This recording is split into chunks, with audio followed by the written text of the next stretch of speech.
if you want to progress with training, you're asking yourself this question, hey, how can I progress? Or not how, when should I progress? And how? It's both, all right? So the first thing that you do is you increase the time. Okay? So let's say, for example, I'm doing a snatch. And why do we always, I think number one is time, because the 4-time method is the best way to train with kettlebells, because it doesn't involve the confusion that maybe arise or that may happen when you start counting inside your head. So you increase the time. Let's say you're able to do 1 minute of snatch with your left arm with the, let's say 12 kilo, right? Don't step it up with the weight. Go up to 2 minutes. Now go up to 3 minutes and so forth, all right? We're going to dive into it deeper in part 2. The second thing that you want to increase is your reps or your speed. Go faster. Point number 3 is you decrease your rest periods. And we're already pretty low with 1 minute break after 6 minutes of work. And number 4, then you increase the weight. That's good stuff. Now that's part 2. And this progressive training methodology that I'm sharing with you now is strictly reserved to the ballistics. I think the grinding lifts are not in, or I think some aspects of this progressive idea can be used for the grinding lifts. Yet at the same time, most people, once you got a deadlift down pat, it's good. Snatches take you an eternity to learn. So that's why most people, I think, are asking the question, because if a deadlift, you do 10 reps with a 32, you got to use, if you're strong, you got to use a pretty heavy kettlebell. That's why Denis even said, kettlebells are not there to make you pretty strong. If you want to go be stronger, do the powerlifting moves, right? And use heavy weights. But it's that perfect mix, strength, endurance, fitness, right? So if we talk about now in detail about the time, all right, increasing time, you want to reach 5 minutes per side. So you say you got a snatch, like I mentioned, 12 kilo, 1 minute. Upgrade it to 5 minutes per side, one side only. And this is something that I already shared in weight progression. Number 2, if we increase the speed, and this is what I'm doing now in the live workouts, I go faster until I've reached a given number of reps. Now with the snatch, I'm aiming for 20 to 22 reps per minute with the 20 kilo. And I want to keep this at a high pace, high level, all 4 rounds. And then I'm decreasing the rest, decreasing breaks between sets or even exercises. Let's say now I'm doing, let's say I do 3 minutes of snatches, and then I'm so gassed that I got to take a 5-minute break. Then you still do 3 minutes of sets, 3 minutes of snatches, and maybe use 4 minutes. Then 3 minutes of snatch. Then you go down to 3 minutes, 2 minutes, 1 minute. That's how you increase endurance and fitness. And at the end of the day, it's the weight. And Denis said you can upgrade 2 to 4 kilo increments, and depends on your goal.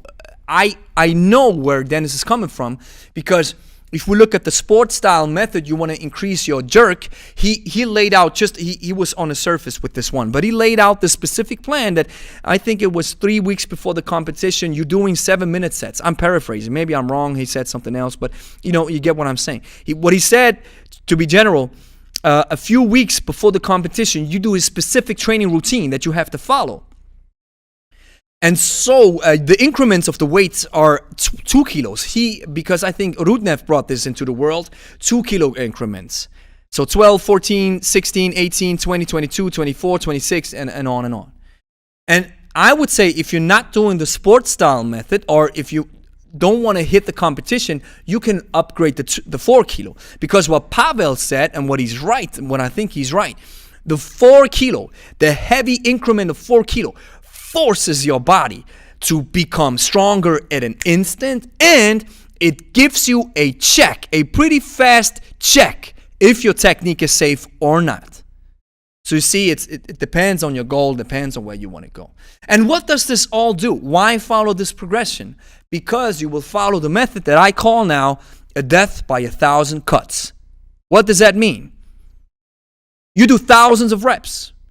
Denis said, follow this type of training now 4 to 8 weeks. You know what I'm going to do the next 4 to 8 weeks? Using 20 kilo only. 20 kilo only. Making sure I'm able to stick to the 20 reps per minute pace when it comes to the snatch. Just an example. Making sure The technique is safe. Making sure my legs are 95% locked when I'm in the backswing, because that's this is the problem that I'm having at the snatch or even at the clean. Sometimes I don't lock my knees, and you don't have to lock the knees to 100%. I'm always saying 90 to 95%, because this actually releases some tension from your quads, so you can work longer. So this is my idea. This is the thing that I want to follow. This is the idea, because thousands of reps will improve your form, because you actually will jump into so-called muscle memory. And muscle memory, I like it. This is what Denis said. It's good stuff, man. Denis said, you know what muscle memory does? Muscle memory makes sure that your form is still safe. You're almost doing it unconsciously, almost mindlessly, even if your system is burning or if you're under stress. So under stress is like running. Your body doesn't understand whether this is running away from a lion or going nuts, because the kettlebell is always almost burning you. Right? And you want to put it down.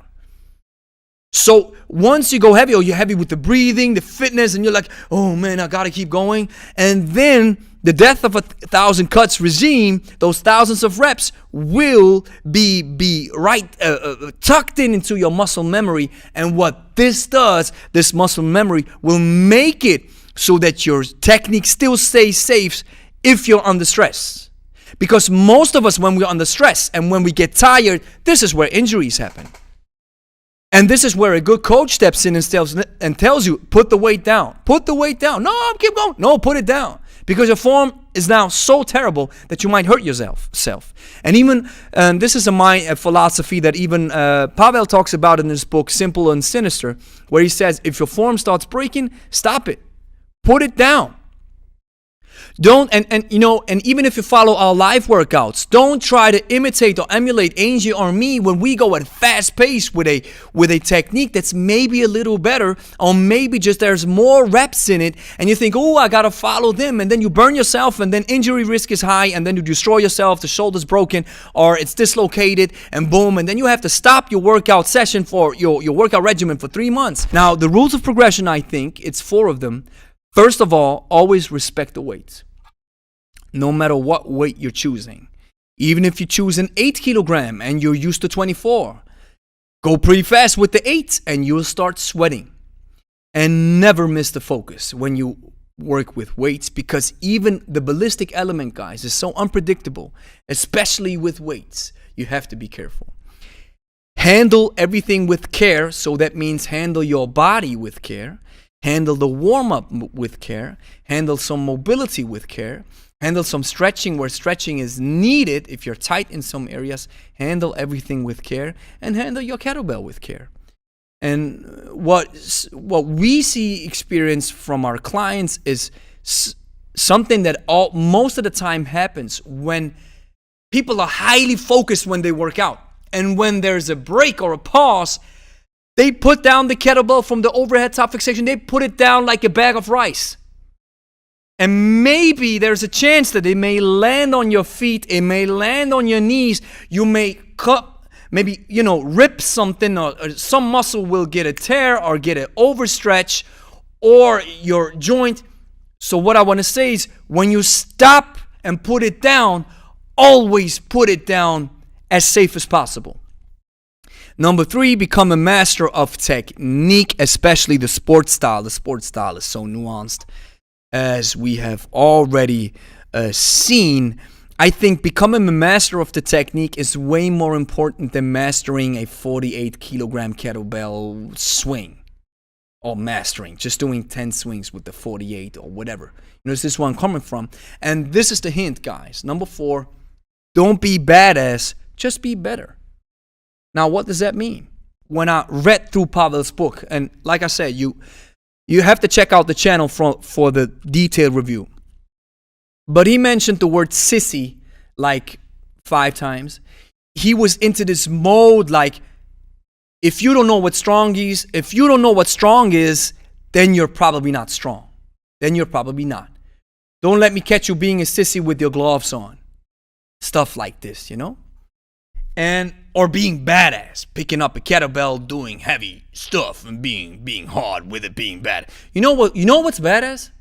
In my opinion, in my humble opinion, you know what's badass? The work that firefighters do, the work that folks who work in a hospital do, the work that people do in an ER unit, the work what soldiers do, the work that what parents, what mothers especially do, even fathers as well, of course, but mothers especially, that's badass. Lifting a kettlebell, swinging it, I don't care how heavy it is, I don't think it's badass. So this is not where I'm coming from. This is not the philosophy. I don't want to be badass. I don't want to be the toughest, the roughest, bombaklad badman. I don't want to be that guy. Because I'm not. I know where I'm at. And you know who can be like the bombaklad guy? Who can talk like I'm the roughest, toughest bombaklad man from Malta, Jamaica? That's from Beanie Man, from one of his songs, his intro. I'm the roughest, toughest bombaklad man from Malta, Jamaica. You know who could be badass, call himself a badass? Denis Vasilev, 11-time world champion, destroying the 32 kettlebells with 90 reps in a long cycle in 10 minutes. He's a complete badass. We could even call him a badass. But he doesn't call himself that. He knows he's a professional athlete, but I love his mindset, the philosophy, being humble. And you know what he says? If I would go all in with the 32 at once, not being scared of the weight or having enough respect of the weight, I'm not professional. I don't handle myself professionally. And since I am a coach, I want to handle myself or handle my coaching or my business as professional as possible. So that means following his footsteps.